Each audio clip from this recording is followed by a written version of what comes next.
નમસ્કાર મિત્રો, સ્વાગત છે તમારું ગુજરાતી ખેડૂત યુટ્યુબ ચેનલમાં। આજના સમાચાર વિશે વાત કરતા પહેલાં જો તમે અમારી ચેનલમાં નવા છો તો નીચે લાલ કલરનું સબસ્ક્રાઇબ બટન આપેલું છે તેને દબાવીને બાજુમાં રહેલા ઘંટડી બટનને પણ દબાવી દેજો, જેથી મારા આવનારા તમામ વિડીયોની માહિતી તમને મળતી રહે। પેટ્રોલ ડીઝલના ભાવને લઈને બ્રેકિંગ ન્યૂઝ। સરકારે સ્પષ્ટતા કરી છે કે પેટ્રોલ અને ડીઝલના ભાવમાં વધારો કરવાની કોઈ યોજના નથી।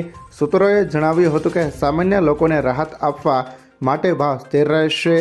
તાજેતરમાં વિક્ષેપ આરોપ લગાવ્યો હતો કે આંતરરાષ્ટ્રીય પરિસ્થિતિઓને કારણે ઈંધણના ભાવમાં વધારો થઈ શકે છે। તેના જવાબમાં સરકારે જણાવ્યું હતું કે પેટ્રોલ અને ડીઝલના ભાવમાં વધારા અંગેના આરોપો સંપૂર્ણપણે પાયાવિહોણા છે। ત્યાર પછીના સમાચાર વિશે વાત કરીએ તો પીએમ મોદીએ નેપાળને અભિનંદન આપ્યા। પીએમ મોદીએ નેપાળની સરકારની ચૂંટણીના સફળ અને શાંતિપૂર્વક સંચાલન બદલ અભિનંદન આપ્યા। પીએમ મોદી એક્સ પર લખ્યું, મારા નેપાળી ભાઈઓ અને બહેનોને તેમના લોકશાહી અધિકારોનો ઉપયોગ કરતા જોઈને આનંદ થાય છે। આ ઐતિહાસિક સીમા સિંહ નેપાળની લોકશાહી યાત્રામાં એક ગર્વની ક્ષણ છે।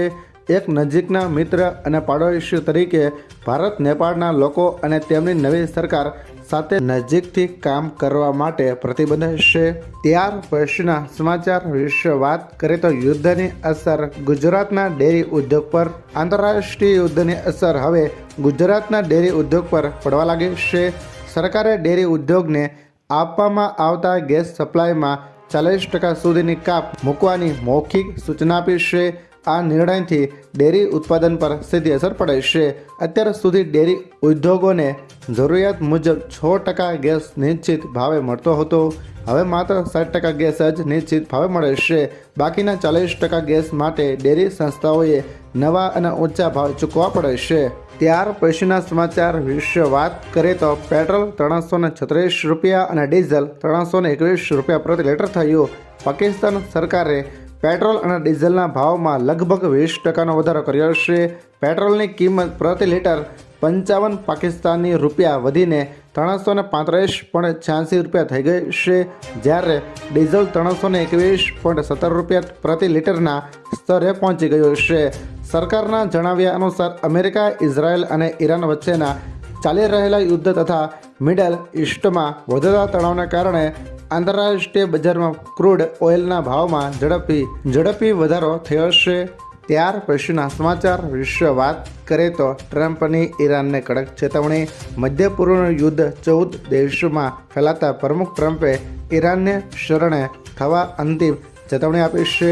ટ્રમ્પે જણાવ્યું કે સંપૂર્ણ શરણાગતિ વિના કોઈ સમજૂતી થશે નહીં। ઇઝરાયેલ 50 ફાઇટર જેટથી ખામીનું બકર ઉડાડ્યું છે, જ્યારે ઈરાને કતરમાં અમેરિકાની 1.1 બિલિયનની રડાર સિસ્ટમ તોડી પાડી વળતો પ્રહાર કર્યો છે।